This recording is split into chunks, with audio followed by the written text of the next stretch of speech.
Dark roads lead to dark places. These were the words that went through Jake Harris's mind as he was driving on the lonely country road. He was coming from a dark place, a place which was not physical. It was in his past, and no matter how fast he was driving, he couldn't get out of it. Guilt is a dangerous feeling. It was eating him for a few years, so he was driving away from the big city. He needed some time on his own. The state of Wisconsin proved to be an excellent choice for him. Jake's late parents had a cabin somewhere north in the woods. He was heading in that direction in order to escape for a few days. Sleepiness crawled over him, so he had a hard time concentrating on the road. He was driving for many hours now. Driving was also a thing he loved. Long roads were his favorite. Since his wife and son had died, Jake was often on the road. Sometimes Jake just got into the car and drove off into nowhere. The road wasn't lit very well. It was a country road, after all, which hadn't been rehabilitated since 1980. Now, in 2005, its condition was already decayed by weather and because of the high frequency of truck traffic.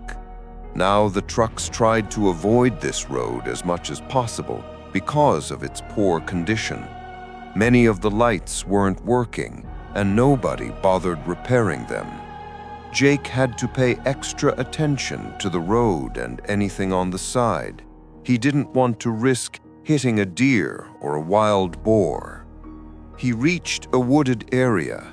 I must be close, he thought, and pressed the gas pedal a little harder. After passing a dangerous curve, Jake spotted one of the light poles. Right behind the light pole, there was a sign that stated, "There is a gas station at about a mile down the road." He glanced at the instrument panel. It showed there was still some gas in the tank. Glancing back at the sign, he saw that the light wasn't working properly. It kept fading and then brightening again. It was a strange occurrence. Jake couldn't remember seeing anything like it before. His eyes caught something near it in the shadows. It looked like there was a person standing there. For a moment, he thought he saw a pair of circular red eyes, or were they red lights? He slowed down a bit, but couldn't see more, so he kept on driving. The front lights of his car flickered erratically when he was in line with the sign. They were even out for a few seconds. His radio went crazy, switching channels in a chaotic manner until he got past the sign. After about 30 yards or so, everything went back to normal. This strange event woke him up from his lethargic state. Jake thought that his battery might not be working properly. A faulty wiring combined with some interference might explain both of the phenomena. It was weird, however, that they happened at the same time. A coincidence like this had a tiny chance of happening. "God, I'm tired," he thought, and sped up some more in order to reach the gas station as soon as possible. A few minutes of rest and he'll be on his way. Maybe a cup of coffee would be a good idea. Jake hoped to find a vending machine there. If the strange events won't repeat themselves, then it will be all right to continue. The tired man kept looking around to see if he can spot anything unusual between the trees. He couldn't see anything out of the ordinary. There were only oak and maple trees everywhere he looked. Lush vegetation surrounded the road from both sides. The dark parts made him feel uneasy. He had to slow down and drive with extra care when going through those parts where the lights were out. The gas station appeared in front of him. It was a well-lit place, but not big. The front of the station where the pumps had been placed was covered by a metallic roof supported by an old steel structure. He stopped his red 1993 BMW at one of the pumps and filled up the tank. Another car was parked at another pump. There were only 4 of them. He looked inside and saw a woman and a little girl through the windows. They were looking around as if they didn't know what to buy. He looked around again but couldn't see anything. The lights were bright all around the place, so he couldn't discern anything much farther away in the dark. What he had seen earlier left an uneasy feeling inside him. A shadow with a strange shape. Or was it just his imagination? He got out of the car and pulled up the zipper of his leather jacket. It was a little windy around here. Autumn had already arrived, so the weather kept getting colder each day. His legs had a hard time walking. He had spent a considerable time in a seated position, so his joints felt heavy and rusty. Jake wasn't too old. In fact, he was only 44 and still as healthy as a man can be at that age. The stubble on his face already turned into a beard. He hadn't shaved for a few days. His sunken cheeks and droopy eyes betrayed tiredness and past heavy encounters with the bottle. He filled up the tank, then went inside the station and bought himself a coffee from the vending machine. He waited for the clerk while listening to the pleasant music which was playing in the background. It must have been a radio, but he couldn't see where it was. The gas station clerk came to the counter a few seconds later. He was a tall black guy, also a little skinny. He had thick lips and dark brown eyes, a characteristic to African American people.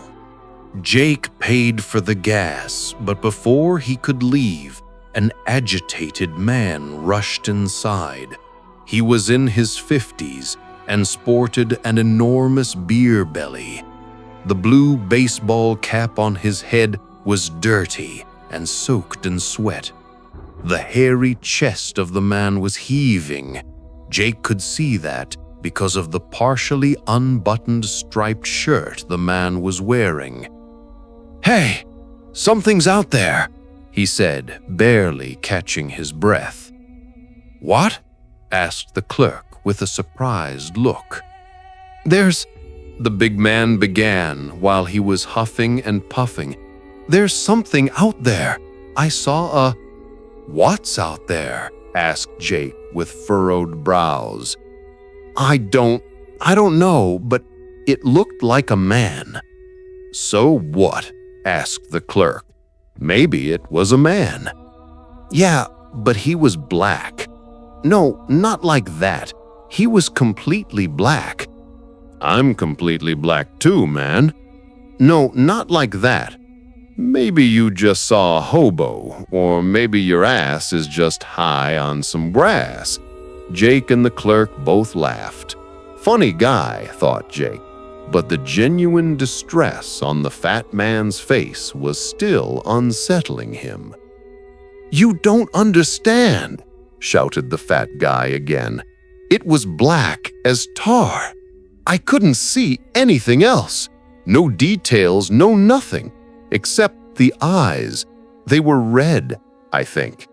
"Where have you seen it?" "About 1 mile from here, that way," and he pointed with a puffy finger, "near the road." "I saw it too." "I don't know what the 2 of you saw, but I ain't seen shit all night. So with all due respect, please stop talking crazy stuff. You're scaring the lady and her little daughter." He pointed toward the woman and child. They were close by. The woman was a nice-looking brunette with long curly hair and a decent physique. She was talking to her daughter, who also had brown hair and an angelic face.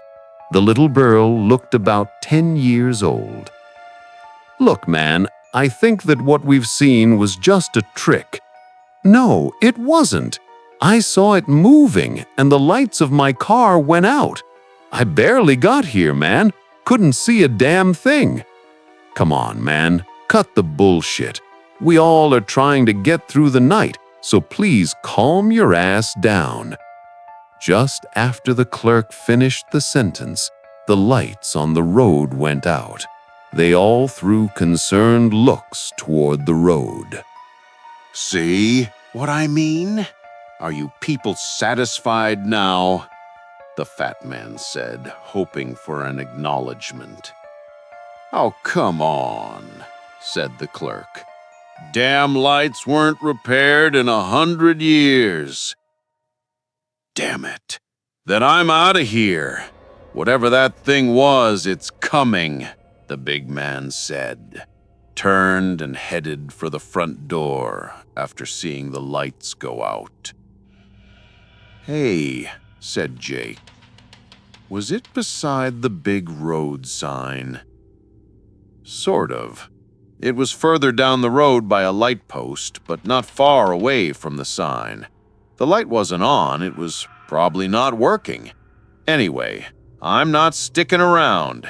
It creeped the fuck out of me," said the fat guy and rushed out. "The guy's crazy," said Jake.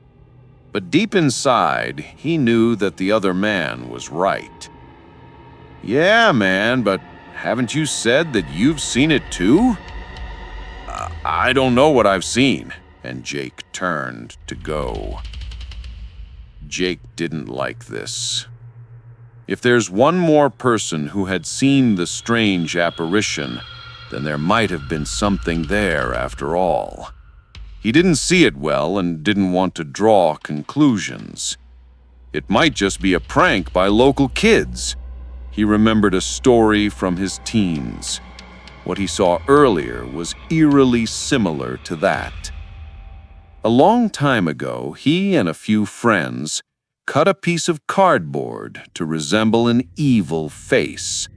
Then they folded it up to look like a cylinder. After that, they glued a piece of cardboard to the top and one to the bottom. It resembled a jack-o'-lantern in the end. They cut a hole in its back and put a candle inside. Then they stuck the thing on a tree in the park of their hometown. After nightfall, a young boy and a girl came to have some fun where nobody could see them. When they noticed it, they got scared and ran away screaming. Jake smiled at the thought. He still saw their scared faces. It sure looked like one of those pranks. The woman and the girl just arrived at the counter, and the woman wanted to pay. Jake looked at the woman and her child. They both looked back at him and smiled. He did the same, then headed to the door. "Don't even think about it," he thought. "You don't deserve it." The little girl's face struck him. She resembled his late son, Clark. The girl had the same cheeks, a very similar nose, and the look in her eyes was just like Clark's. She was smiling with her eyes, too. She was beautiful. Her smile brought back some painful memories. These memories dated back 4 years, and Jake hated them as he hated himself. His wife and son were no more because of him. Only death could save him from the guilt he was feeling. He didn't start a new life since their death. He couldn't. The road was his salvation when he wasn't working. He drived because this way he could avoid the damned bottle. He couldn't drink himself to death when being at the wheel. His life mattered little to him, but he didn't want to kill anybody else. Sometimes he fantasized about saving someone else at the expense of his own life in order to die at least half at peace. Jake walked out the front door and saw the big guy driving out of the station. He was driving an old pickup truck. He was wondering how it was still in one piece and didn't fall apart 100 years ago. The man wasn't hesitating much. He must have stepped on the gas really hard because he was out on the road in no time. The fat man was speeding away in his decrepit excuse of a car with no working lights, and he disappeared behind the trees. He didn't get far, however. Jake heard tires screeching and then a loud crashing noise. The crashing noise was quickly followed by a harsh metallic one, then an elongated scream. Jake couldn't see anything because of the lush vegetation surrounding the station, but he knew it was bad. He rushed right back inside. "Hey!" he shouted to the clerk. "I think the big guy just had an accident." "I'm coming right away," said the clerk, and grabbed a flashlight. He then ran outside right behind Jake. The woman and the child remained inside. The woman didn't want her daughter to see anything related to an accident. Jake reached the fat man's car. It looked like the man tried to avoid something on the road, something he saw too late. The car hit an enormous tree and now lay on the side of the road, smoking. The two men looked inside the car, but they couldn't see the driver. They saw right away that the steering wheel was bloody. It was an old car, so it most likely didn't even have an airbag. Even if it had one, it was obviously not working. They noticed that the right-hand door wasn't where it should have been. It was ripped out of its hinges and was lying about 5 yards away between the trees. The impact didn't look so forceful for the door to be that far away. Even for a wreck of a car like that pickup truck, it appeared impossible. "What the hell happened here?" asked Jake and threw his hands in the air. "I don't know, man. Ain't no sign of the fat dude." You looked around the car and under it. The men even searched the surroundings, but they found nothing. Jake's guts were twisting and turning. The sight of the red-eyed shape came back to him. If it were only for him to see it, it would have been fine. The really unnerving fact was that the fat guy had also seen something, and closer to the station. What if that thing reached the station? Maybe the road lights turning off were a sign that it was here. "It's a mess, man," said the clerk, looking confused. "Yeah, but where the hell did he go?" "Yo, I don't know, man, but let's not just stand here. I'm gonna call emergency." "That's a good idea, because I heard a scream and that door. Something took him." "Yeah, man, something big," said the clerk, and his eyes were open wide in amazement. "But I ain't gonna wait here to see it." All right, let's get back inside. The men were heading back towards the station, but right before turning from the main road onto the driveway, they met the woman and her daughter. "Hey, what are you doing? It's not safe here," said Jake, but saw that both of them were trembling. "Mister, the lights went out," said the girl and pointed towards the building. "Yeah," continued the woman. "We thought it was strange, so we came outside. We didn't feel safe inside. We heard something." "Yeah," continued her mother. "There were sounds coming from the back." "All right," said Jake. "Let's get back first, then we'll see."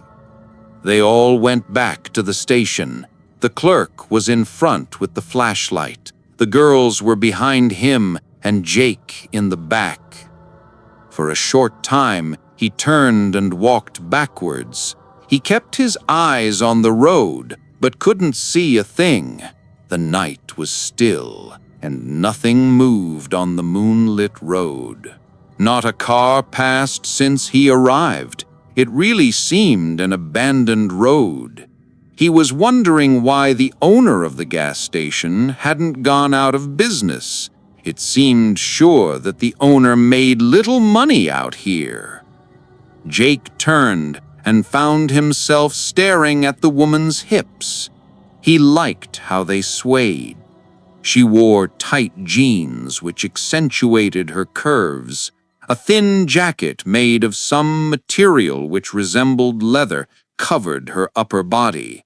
A beautiful woman, thought Jake again, then looked away in distaste.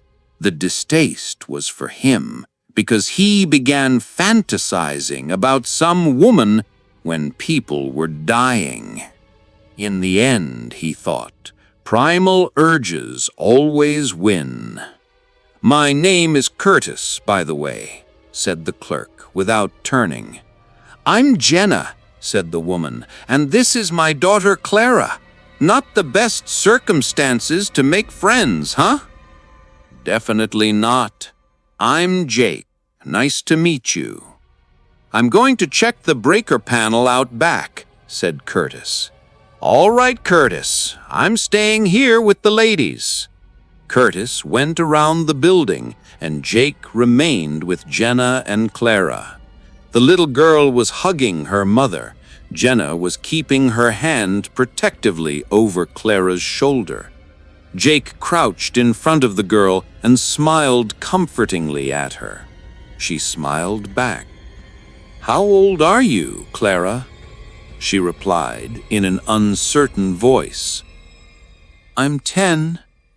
"Well, Clara, me and Curtis are going to find out what is happening and—" Then he couldn't finish because there was a loud curse coming from behind the building.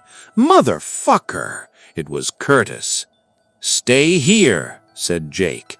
"Don't drive away because we don't know what's out there." Jake ran after Curtis to find him frozen with a blank stare. He turned toward the breaker panel and saw what frightened the clerk. Blood and brains covered the panel and surrounding wall. The fat guy's body was on the ground near the panel. His face was gone, along with about half of his head. Now they understood why there was no light at the station.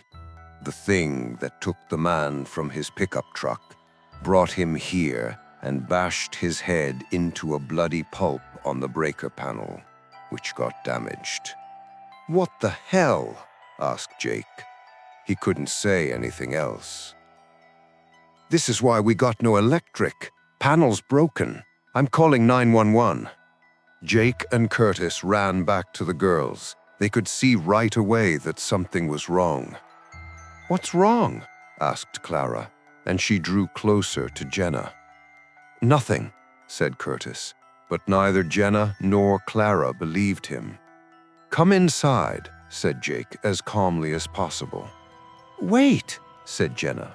"What happened back there?" "Just let's go inside, please," said Jake with an increasing frustration. The girls obeyed, and after they entered, they saw Curtis frantically buttoning his phone.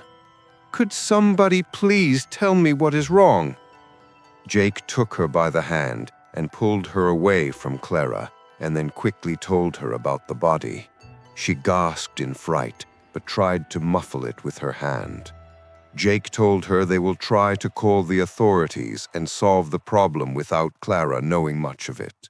Protecting the little girl was imperative.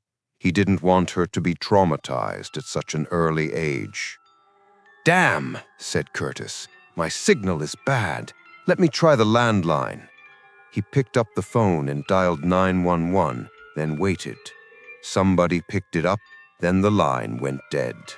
After a few more times, it worked again. The line didn't go dead right away, so he could speak to some extent. Then it went dead again. "Did it work?" asked Jenna. "I don't know. I talked to an operator, but I'm not sure she could hear me right. Let's hope they received at least where we are." "So," said Jenna. "Now what?" "We wait," said Jake. "For what? We can't even be sure if help is on its way or not." "Because the thing that did—" Jake began, then realized it is a mistake and stopped mid-sentence. "What thing?" asked Clara with a growing distress. "Nothing, honey. Could you please help Curtis find what he is looking for?" "Yeah, sure," said Clara, and went behind the counter where the clerk was searching for flashlights and other useful stuff. "Sorry for scaring your daughter, but going away is risky. We don't know what's out there." "Then why is waiting here better? That thing could be anywhere, even inside." "Yeah, I know, but I saw the fat guy drive away and now he's dead. All right?" "Looks like we don't have a right option, isn't it?" "No, not really. The only sure thing is that being outside is deadly. Also, there has to be something with the lights." "Yo, what do you mean?" asked Curtis, who overheard some of the discussion. "The road outside is not well lit." "Yeah, damn politicians ain't want to fix shit here." "Yes, I know. The thing is, when the fat guy left, his lights weren't working." "Yeah, he told us, man. I remember now, but what's your point?" "What's with the lights?" asked Jenna, throwing suspicious looks at the men.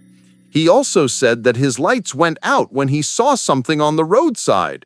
I saw it too, and when I got close to it, my lights went downright crazy." "Like in horror movies?" asked Curtis. "I don't like horror movies," said Clara, trying to interfere with the adults. But she was not successful. "Something like that, yeah. And that thing, it was not human." "Are you listening to yourselves?" Jenna shouted in irritation. "Really? Horror movies? Monsters? You two must have smoked something." "Come with me," said Jake, and extended his hand toward her. "Excuse me?" she asked, not understanding what the man wanted. "Just come with me," he repeated and tried to sound as reassuring as possible. "I won't hurt you, don't worry." "All right," she said to Jake, but ignored his hand. "Watch my daughter," she said to Curtis and pointed to Clara. "Yes, ma'am, no problem," he said, and continued his rummaging. Clara helped him. Jake took a flashlight from Curtis and led the way outside. He knew it wasn't a good idea at all, but he also wanted to make sure that Jenna understood the situation they were in. They went back to where the breaker panel was, along with the dead man. "What the fuck?" said Jake and stopped in his tracks. "What? What's wrong?" "There should have been a dead body here," and he pointed his light towards the floor and then the destroyed panel. "Oh my God," said Jenna, and her hands jumped to her mouth.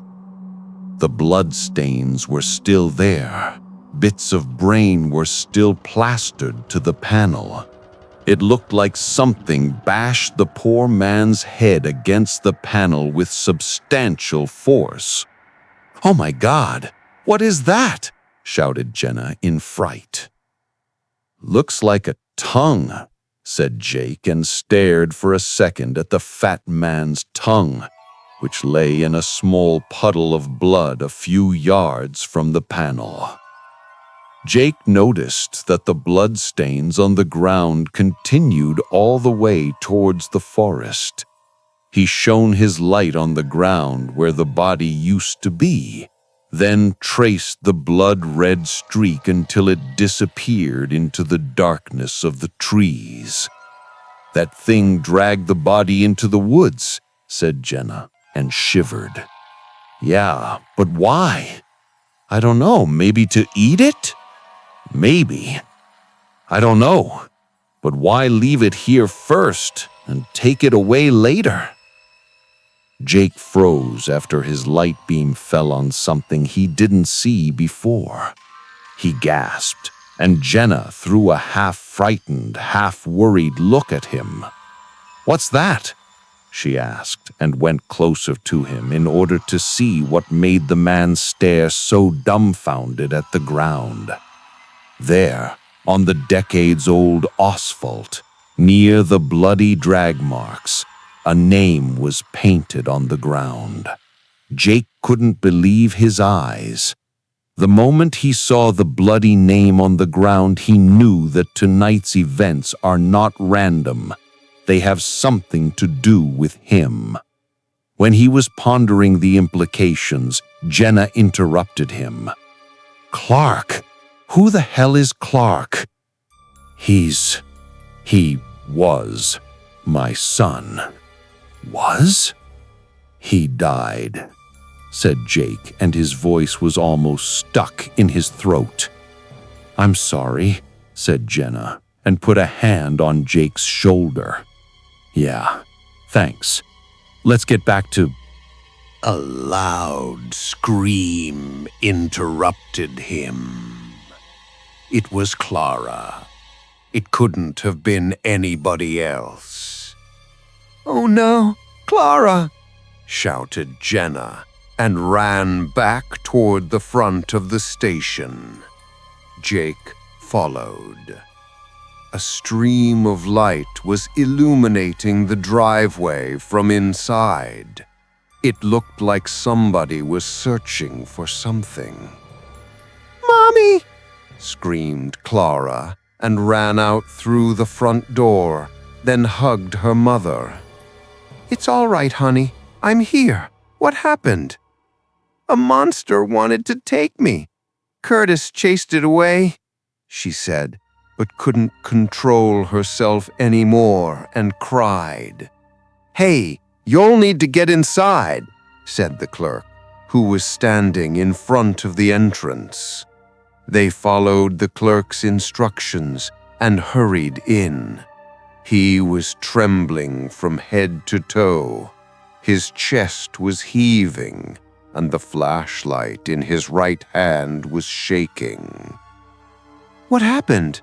asked Jenna, while still hugging her daughter. She said she wanted some candy, so I let her search for candy. She wandered away. Then I heard the scream. I ran to her. She was by the big glass wall in the front. I pointed my light to her, but then I saw the thing you were talking about behind her." Jenna held her hands to her chest like she was having a heart attack. She felt relief because Clara was still alive, but she also knew that her daughter's life had almost been ended. "And what happened next?" asked Jake, who could speak. Jenna was still shaking. It disappeared. It dissolved into thin air. I can't explain it, and I couldn't see much. It was big, man." "The light," said Jenna, after waking up from her stupor. "The light made it go away, like you've said before." "Will the monster come back, Mommy?" asked Clara, still with tears in her eyes. "I don't know, honey. All I know is that we will not let it hurt you, all right?" The girl just nodded, then buried her head into her mother's shirt. She really wanted to protect her daughter. What kind of mother wouldn't? The problem was that she didn't know how. She had to rely on the two men who were as lost as she was. "Yeah," concluded Jake. "It doesn't like the light.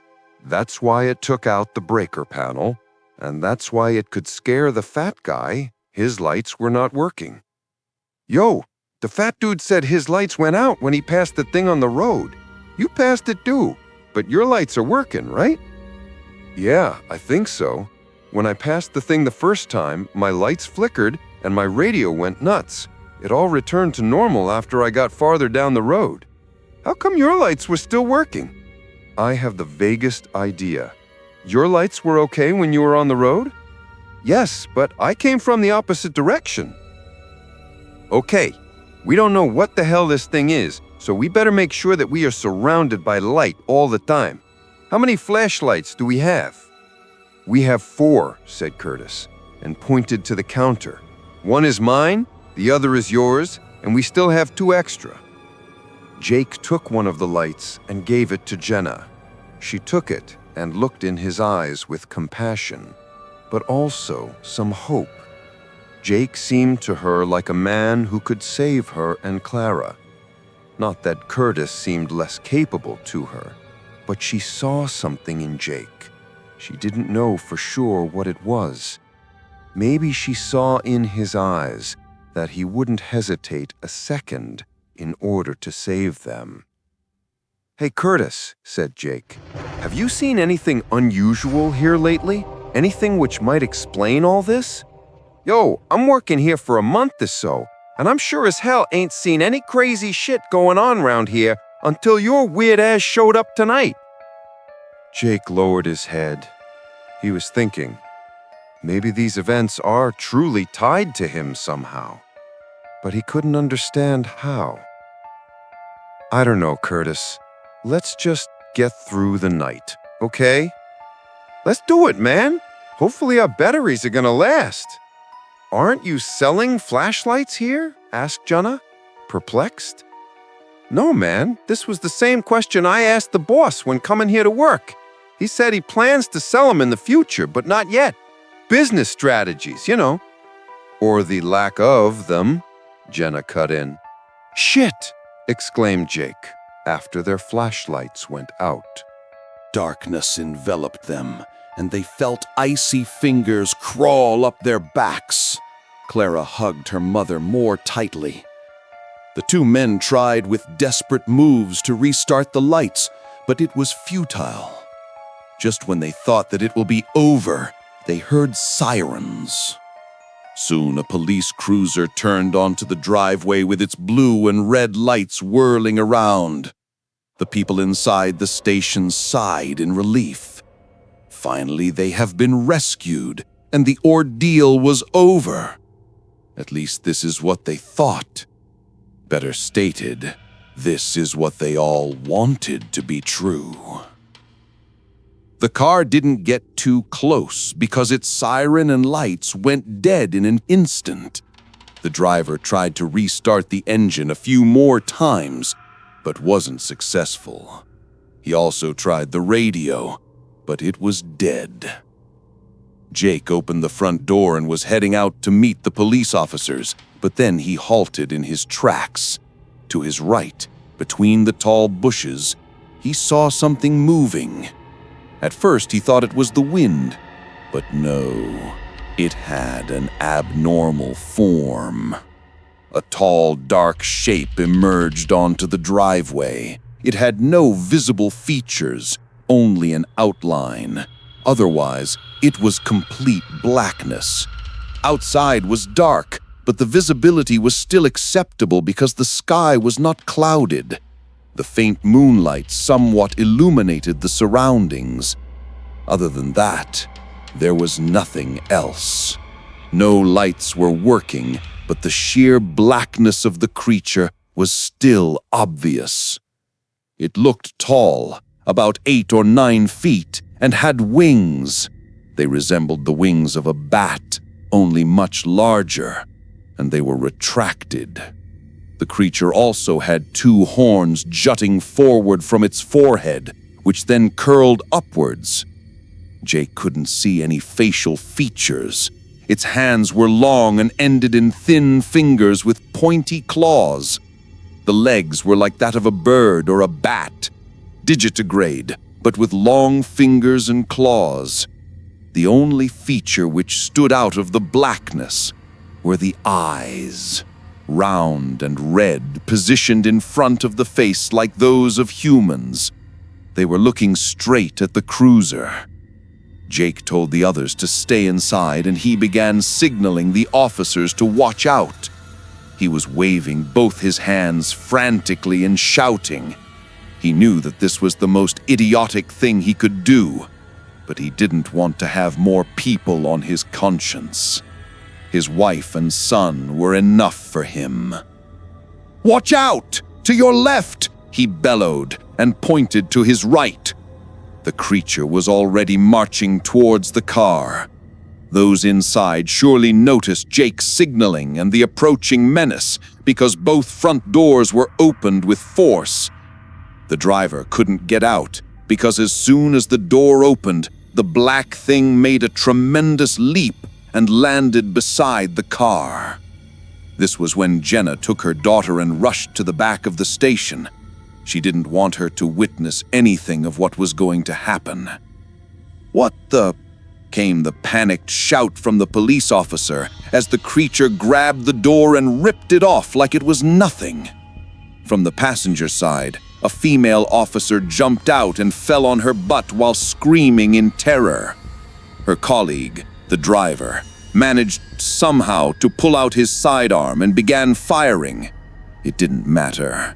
The thing was not even flinching as the bullets went through it. Jake was standing there transfixed as the black thing with raging red eyes got hold of the police officer, yanked him out of the car, and then with a terrifying roar, spread its wings. It was one hell of a sight. The creature's wingspan was at least of 10 yards, maybe even more. The police officer was alive and screaming, but he couldn't do much against the winged darkness. It jumped up in the air. Then with each consecutive flap of its wings, it got even higher. Then, with each consecutive flap, it got further and further away, until it disappeared into the night sky with its prey. "Come here! Hey, officer!" Jake was trying to get the attention of the policewoman who was still lying on the ground. She looked at him, and Jake saw fear in her eyes. Maybe she's in shock, thought Jake, and went to her. He was right. The officer's look was lost and confused. Her eyes showed panic. Jake extended his arm, and only after calling to her a few more times did she wake up from her stupor. "Come with me," he said. "It's not safe here." All right," she replied, but could barely speak. He helped her get inside the station. When Jake opened the front door, a beam of light hit his face, and he had to wince. "What's that?" he said, and put his hand in front of his face. The other one was around the waist of the shocked woman. "Sorry," said Curtis, while fiddling with a flashlight. "Looks like the flashlights are working again. What the hell was that thing, man? I can't believe this shit." "Me neither, but I don't know what it was. It looked like a bat straight out of hell." "Are we going to survive this night?" asked Jenna, and glanced questioningly at Jake after emerging with Clara by the hand. He only sighed. He didn't have an answer for that. After witnessing the formidable abilities of whatever the winged thing was, he wasn't sure at all if they survive. Deep in his guts, he felt that they can't fight this thing, and neither can they run away. Jake put these thoughts aside and wanted to do something. The sight of the crying little girl and the look on her mother's face broke his heart. "We have to do something, man," said Curtis in a desperate voice. "Yeah, I know. I'm thinking," replied Jake. "All we know so far is that its weakness is light, and it can interfere with electronics," said Jenna, trying to begin a train of thought. "Yeah, that's right. Problem is that we need electronics to have lights. I sure ain't starting no campfire here." "Okay," Jenna replied, "but what about a generator? Don't you have some kind of backup generator for emergencies?" "I don't know. As I said, I'm working here for a month, and they didn't show me much when I started." There is a generator," said the policewoman in a shaking voice. The others just looked at her without saying a word, like she was some kind of alien. They almost forgot that she even existed. She was young, close to 30, but not yet there. Her long blonde hair was tied up into a ponytail, and her otherwise harmonious face lines were now contorted under the pressure of fear and shock. She was sitting on the floor with her back to the counter, hands on her knees and head down. "Sorry, ma'am," said Jake cautiously. "Are you sure?" "Yes, my name is Sarah, and my brother used to work here. He had told me he had to use the generator once because of a power outage. And do you know where it might be? 'Cause I ain't seen it round here. Somewhere in the back. I don't know. It might be in the equipment room. Go check. All right, I'm gonna check it out. I'll come with you, and gestured toward the back with his hand. Can you take care of the girls? Asked Jake, but Sarah interrupted him. Yes, of course. I think I'm okay now. Just go. The two men rushed out, lighting their way with flashlights. Curtis was leading Jake to the back, where they had found the body of the fat guy. The toilets were here, and also a small room for different tools and equipment. Curtis fumbled a little with the key, but soon the door opened, and they were greeted by a dirty and cluttered, rectangular room. The smell of dust and gasoline hit their nose right away. "Let's see what we have here," said Curtis, and began searching. Jake joined him. After a few minutes, they found it. It was a small, portable generator. It worked on gasoline, and it wasn't the thing they were hoping to find, but it was better than nothing. "I have to find some gas to fill this baby up, then we'll see if it's working or not," said Curtis, and began searching for a canister of gas. "I really hope it's going to work," said Jake and sighed. "Yeah, we'll see about that," said Curtis, and continued his search. "Look at this, man, a searchlight. We could use this baby." "Yeah, damn right," said Jake, and inspected the object, which was larger than a flashlight and had a long cable attached to it. Their flashlights flickered wildly, then switched off. 3 screams erupted from the front, and then the light switched back on. They both got startled by the sounds, and Curtis started for the door with a panther's agility. "No," said Jake. "Stay here and get this thing going. We'll need light as soon as possible." "All right, man, go," Curtis replied, and his hands were already shaking. Jake ran to the front to see what had happened. When he reached the entrance and looked to the glass wall, he almost screamed himself. The upper torso of a man was crawling towards him with his eyes fixed on Jake. Sarah was standing in the doorway without a clue about what she should do. Jenna was inside, and she was cradling her daughter so she doesn't see these horrible events. The mangled body was inching its way towards Jake, and he didn't have a clue what to do. He recognized him by the uniform. He was the taken police officer, more correctly, the remaining half of him. His first thought was that he should help the man, but something told him that this shouldn't be happening. It's not normal for a man to crawl who knows how much after he was ripped in two. The shock and blood loss must be extreme in these cases. He remembered an event which he witnessed when he was younger. It taught him for life that he should not play with speed limits. Years ago, a young man was racing like crazy with his new motorcycle. His parents just bought him the bike because it was his birthday. The guy lost control of the bike, hit the side of a car, and flew sideways straight into a pole. His body was cut in 2 pieces. Poor bastard was still alive for a few seconds because of the adrenaline. He tried to crawl to his lower body and somehow put it back.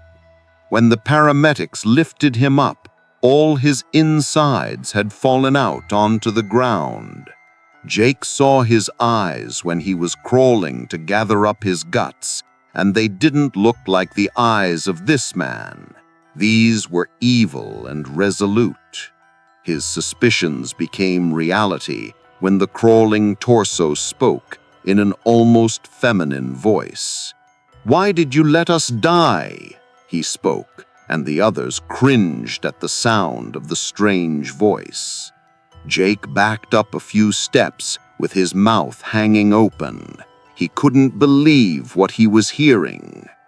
"It's your fault, Jake. It's all your fault," the torso on the ground said, and then his head fell onto the ground. Then he didn't move anymore. Jake kept looking at the corpse, then just Sarah, who was still standing in the doorway. Her face showed bewilderment and fright. She looked at Jake for answers, because she knew that he had some. At least, this is what she concluded when looking at his face, which betrayed many feelings. "Hey," she said, and extended her hand. "Come inside." Jake couldn't say a word. Old feelings rushed back to him like a torrent. The floodgates had been opened. That which was just slowly flowing through recently healed cracks came down on him again, bathing him in a shower of sorrow. He crashed to the ground and hid his face in his hands. Sarah hurried to him, bent down to the grieving man, and put her hand over his shoulder. "Come on, don't do this. We need you." I killed them," muttered Jake, with the blank stare still on his face. "You didn't kill anybody," shouted Sarah, and shook him hard. "Now come inside, will ya?" The man woke up from his stupor and got up. Sarah led him back inside the station. His legs were barely obeying him. His mind was in some other place, a dark place. After Sarah brought Jake back inside, Sarah and Jenna looked at him questioningly. "What was that?" asked Jenna. "How could that man still be alive?" "I don't know." "He wasn't," said Jake, and his voice was strong-minded now. "What do you mean?" asked Sarah. "He couldn't have been alive. It was just some sick game played on us by that winged thing." "And what about the voice?"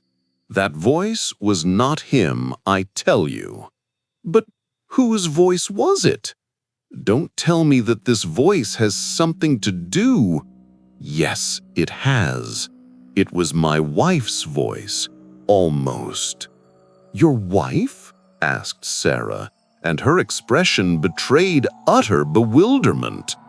"Yes, she died 4 years ago, along with my son, Clark." "Oh, I'm really sorry to hear that," said Sarah. "But I don't understand what that has to do with what's happening tonight." "I don't either, believe me," said Jake, and headed towards the liquor section. "So, what's the story?" asked Jenna. "Well, the fucked up story is," began Jake, and opened a bottle of Jack and then took a hearty swig out of it. "I was married and had a son. He was 10 years old.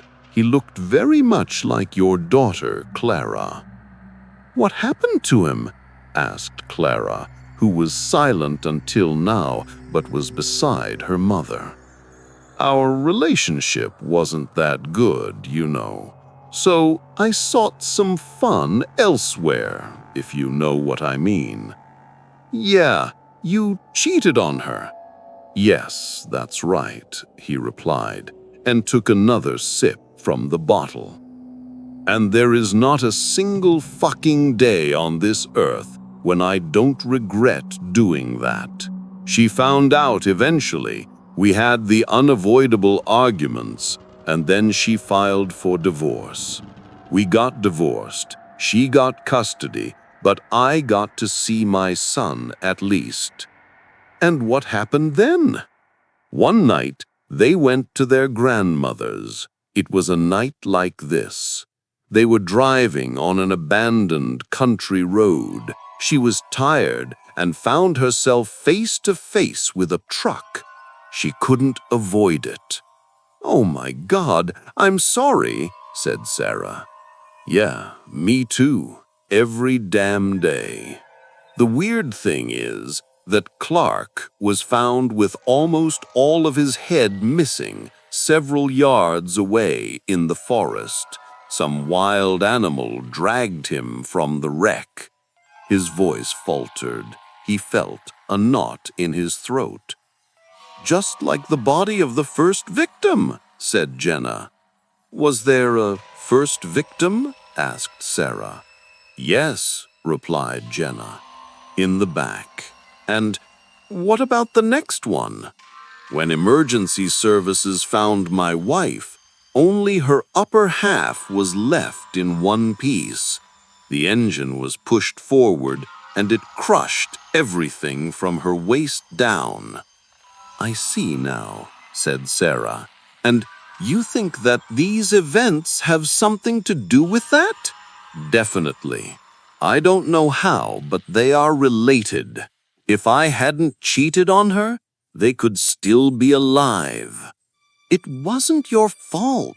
Cheating on her wasn't an agreeable thing, but their death wasn't your fault." "Yeah, my mind keeps telling me that. But what is burning in here," and he put one hand to his chest, "is telling me otherwise. Hey, where is Curtis? Damn it. I left him in the back." Began running to the back. "Stay here." When he reached the equipment room, he saw that the door is ajar, but there was no sign of Curtis. The generator and the reflector had been pulled into the doorway. It looked like he was trying to get it to the front, but then something happened. "Damn it," he shouted, and began searching the surroundings for Curtis. His heart was racing. He didn't want to lose Curtis. In fact, he didn't want to lose anybody. He wanted to make sure that they all survive, but it seemed that it is not a plausible task. Jake kept calling for Curtis, but no answer came. Only the eerie sounds of the night greeted him. Crickets were chirping endlessly in the forest. From deep within the woods, an owl hooted. The harbinger of death, he thought briefly. Is this his destiny? One minor mistake and then only pain and suffering? He didn't deserve this, he thought. Not this much, at least. Others shouldn't pay with their lives just because he was stupid once. Having had no success in finding Curtis, he took the generator and the searchlight and took them to the front. When he reached the front door, the women already knew that Curtis was gone. "Did you find him?" asked Sarah. "No, there's not a single sign of him." "Oh no," whimpered Jenna. "Are we going to die one by one?" "Mummy, I don't want to die," cried Clara. "I'm sorry, I didn't mean it. Jenna just said is scared, that's all. We'll figure something out soon and we'll go home, all right?" "We really have to do something," said Sarah, "because this thing is going to kill us all. I don't want to scare anybody, but we have to get out of here." "Yeah, I agree," said Jake. "But what the hell can we do? We don't know where that thing is, and we don't know how we can stop it." "Let's start the generator so we have some light," said Sarah. "And then we wait until morning. I have no better idea." "All right," replied Jake. "I'll try to start it." He took the generator farther inside and switched it on. It was working fine. He then connected the searchlight to the generator. After switching it on, A bright light filled the place. It was much more powerful than their flashlights. The steady roaring of the generator's engine was a welcome sound. "Great, it's working!" exclaimed Jenna, with some newfound hope in her voice. "Yeah, let's hope the gas is going to last," said Sarah. "Okay, now what?" asked Jenna. "Now we wait," said Jake, and took another gulp of whiskey. "We still have a few hours until sunrise." They all gathered close to one another and waited. The light was comforting. Jake checked from time to time the generator to see the level of gasoline.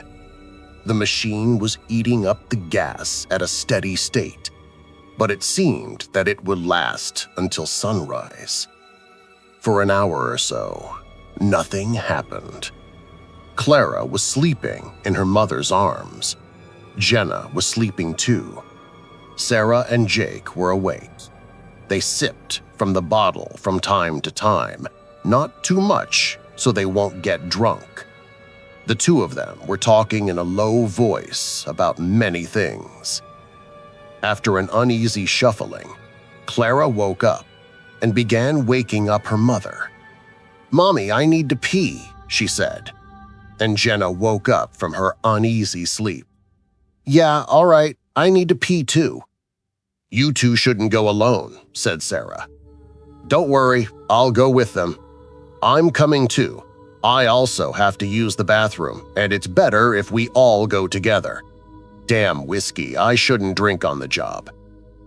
"All right, let's try to make it quick. We take the flashlights with us. At least we'll know when it comes." They took the flashlights and switched them on. They were working fine. The trip to the back of the station was uneventful. After all of them finished what they had to do, Jake started leading them back inside.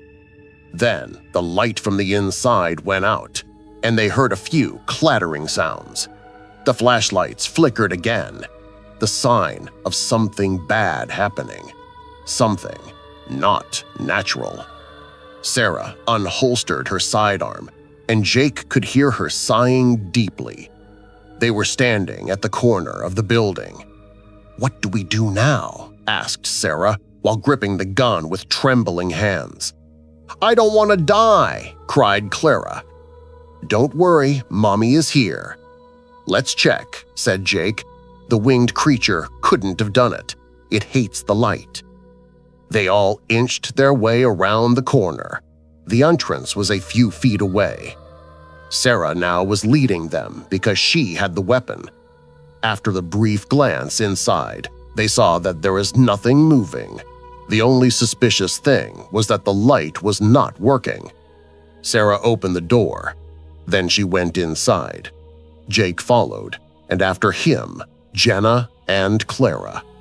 They waited here for a few seconds and listened. Nothing moved. Everything was still. Jake inched towards the generator, which lay broken on the floor.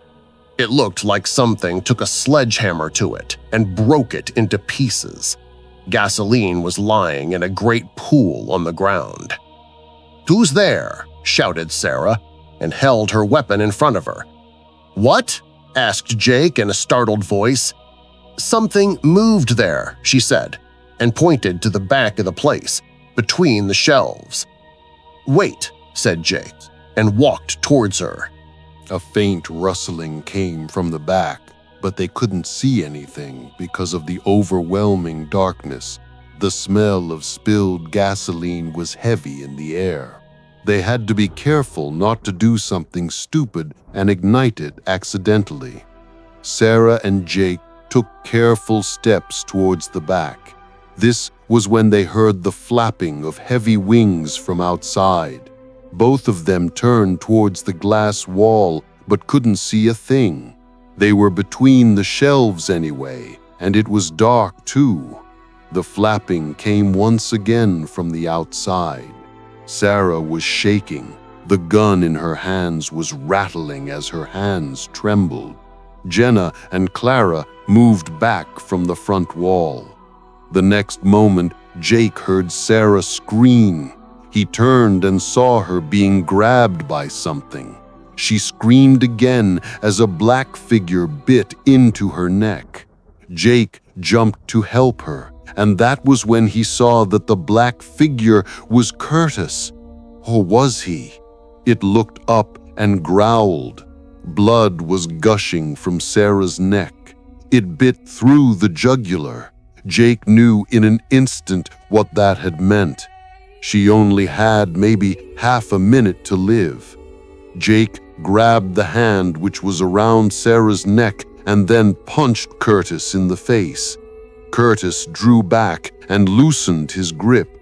Sarah slid out and with her remaining strength turned and fired 2 times. The bullets hit their target in the chest and Curtis stumbled back. He fell, hitting a shelf with his back. Then he fell on his butt. There was no blood coming from the wounds. "You're all going to die," Curtis growled. "Curtis, what's wrong with you?" asked Jake, but knew that he isn't talking to Curtis. "You let me die, just like you let the police officer die, just like you let the fat man die, just like you let—" "Shut up!" shouted Jake. But Curtis just laughed. "This is what you are telling your demons when they won't be silent. Your demons have come alive and they will not stop until you are dead. Don't you see, everything is your fault? Do everybody a favor and just fucking die, you pathetic shit." Curtis' head lolled and he didn't move anymore. Jake was looking at him, stunned. The bad part was that he believed Curtis. Jake now saw clearly what these events meant. He looked at Sarah, who was on the ground clutching at the wound on her neck. He quickly tore a piece of his shirt, folded it up, and pressed it to the wound. He was determined not to let Sarah die. She didn't deserve it. The only one who deserved to die was him. Jenna came to his side. Clara stood a few feet behind them. "Oh my God, is she going to make it?" Jenna asked. "I don't know," he said, and held pressure on the wound. "What happened to Curtis? Why did he attack Sarah?" "I don't know. Somehow that creature can control people after they die." "I can't believe this." "Me neither, but I have to end it." Sarah gasped, and she grabbed Jake by the sleeve of his jacket. She said, "Save them," but she had barely the strength for it. "I'm not going to make it. Save them, please." "No, you won't die. You can't die." It didn't matter. Sarah was already drifting away. Some seconds later, she didn't breathe anymore. The wound on her neck was too big, and the blood seeped out anyway. Jake was furious and grief-stricken. Is all this really his fault? How can that be? All this because of a past mistake? He took Sarah's sidearm from her lifeless hand and checked it. It was a revolver, and it still had 4 bullets in it.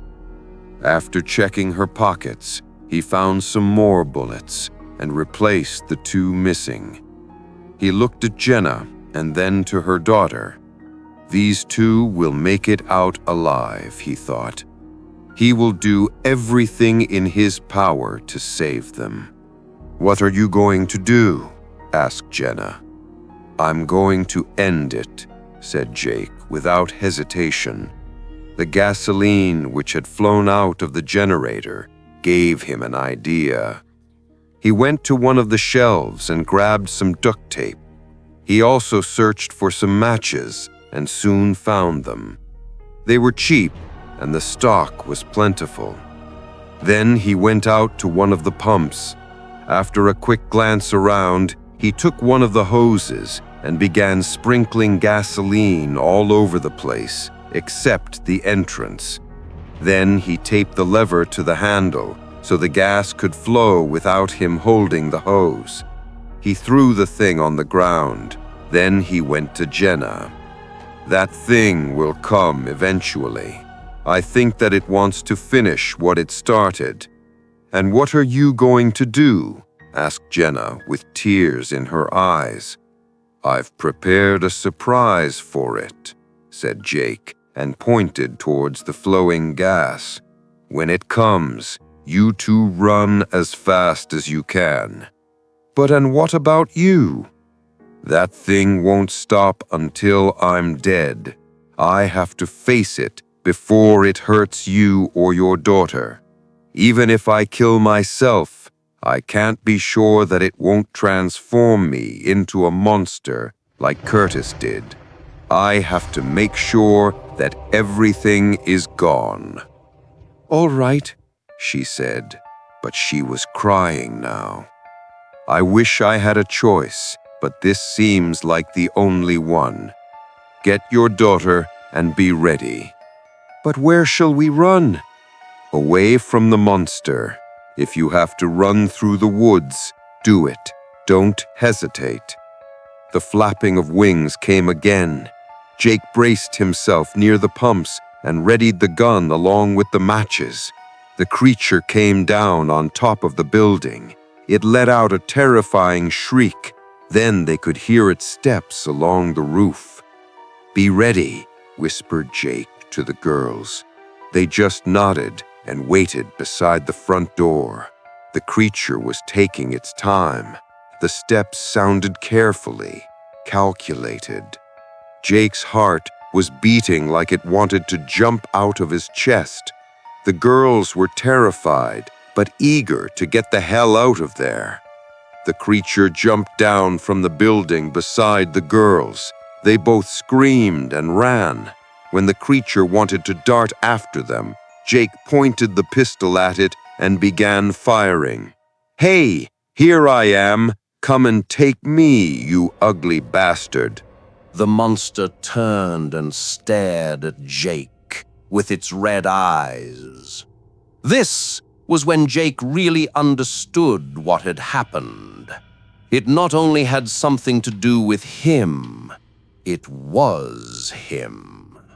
All the grief and pain he had felt since the death of his wife and son came to life somehow.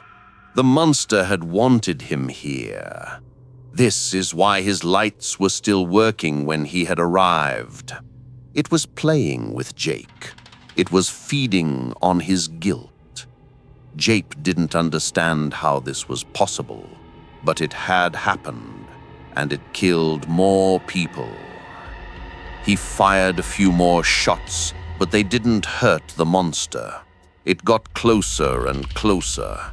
Jake saved the last bullet for himself, then glanced behind him. Jenna and Clara had already run away. The monster closed in. Jake took out the matches and lit one. "You're coming to hell with me," he shouted. And when it got closer, he threw the match at its feet. The gas lit up with an infernal roar. The creature cried in pain as the light and fire hurt it. When the fire reached Jake's legs and began engulfing him, he put the pistol to his head and pulled the trigger. A few seconds later, Jenna and Clara saw from the road as the underground gasoline containers exploded in a fiery blaze of light and heat. The cries of the creature reached their ears too. They saw the creature's blazing body rise from the flames and dissolve in a few seconds into thin air.